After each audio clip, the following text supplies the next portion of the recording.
Incarcéré pour meurtre sur conjoint depuis juin 2021, Cédric Jubilard n'espère qu'une seule chose, pouvoir sortir de prison.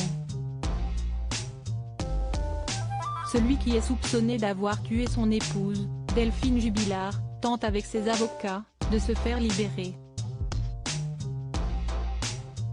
Et pour cela, il peut compter sur un ami qui lui avait proposé un de ses logements afin de l'accueillir sous bracelet électronique.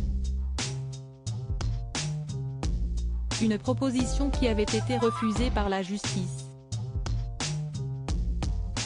Mais voilà que nos confrères de la Dépêche du Midi précisent le lundi 16 janvier 2023 que Cédric Jubilard pourrait prochainement sortir de prison.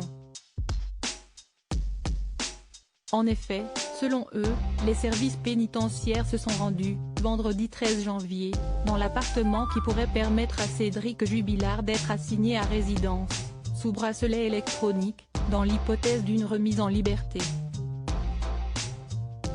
Cet appartement de 25 mètres carrés situé en Ariège pourrait ainsi accueillir celui qui clame son innocence.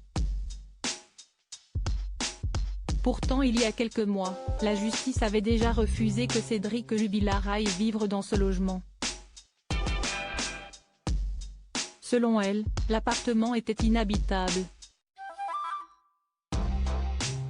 Le profil et les motivations de Christophe ainsi que la solidité de son lien avec Cédric Jubilard sont remis en question par un juge des libertés et de la détention.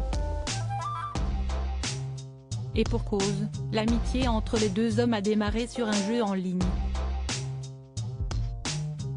La justice doit se prononcer à nouveau si sa proposition avait été refusée. L'homme en question avait indiqué ne pas saisir les motivations de la justice, quant à ce refus. Je ne comprends pas que l'on puisse dire cela. Le studio mis à disposition est en bon état et tout à fait habitable.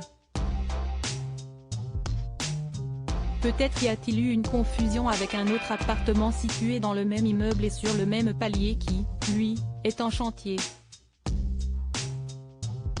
Les avocats de Cédric Jubilard vont ainsi argumenter l'idée que leur client est tout à fait capable de vivre sous bracelet électronique.